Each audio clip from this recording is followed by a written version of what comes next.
I'm getting that subliminal therapy is more of a psychodynamic therapy than perhaps a cognitive therapy. It is, yes, clearly a psychodynamic therapy. The basic concept is the problems are the consequence of experience. The resolution of the problem is best accomplished by identifying that cause and resolving it at that causal level, as opposed to wrestling with the symptom.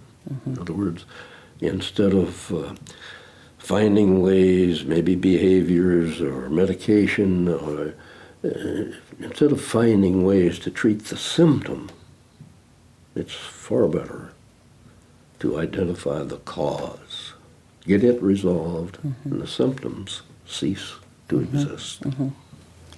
In insight-oriented therapy, which a psychodynamic approach is said to be, the person does indeed travel back through their life experience to discover perhaps an event or a condition of their life. We've heard, however, that insight alone does not solve the problem. So what additional process takes place using subliminal therapy that goes beyond insight?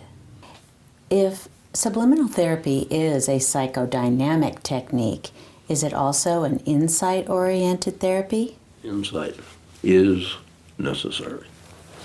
It's necessary, but it's not adequate in and of itself.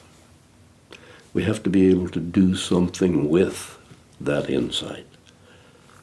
But before I go any further, I want to point out that traditional insight therapy, as it's conventionally known, somehow is derived from a conversation.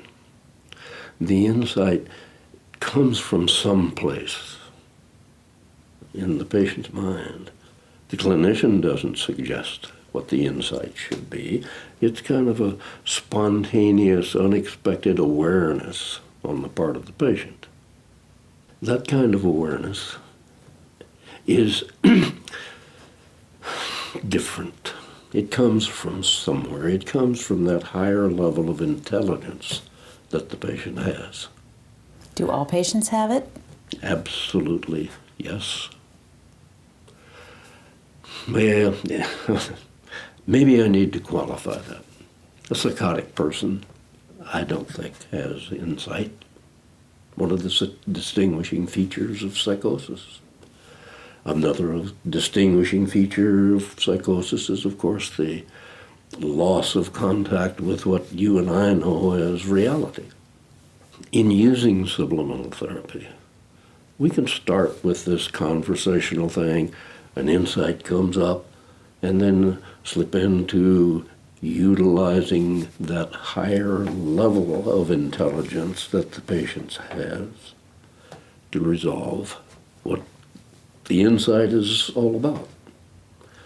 However, it seems much more efficient, at least, more directive, to engage that higher level of ability in a rational way right from the front.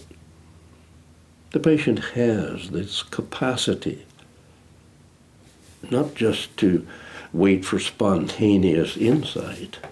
Using this higher level of ability, the patient has the capacity to very directly define the cause.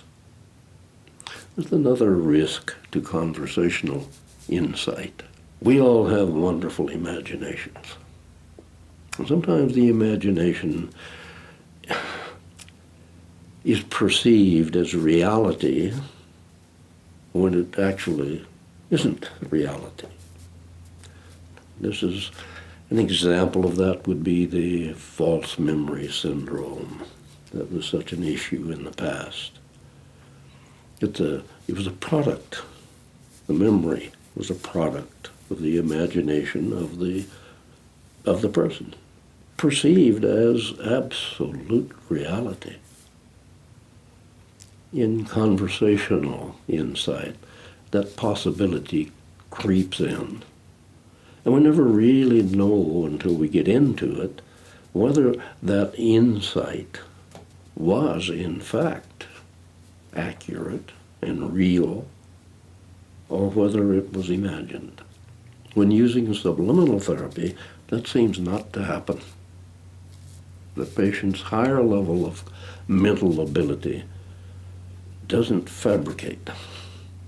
Imagination seems to be a process of consciousness. I see.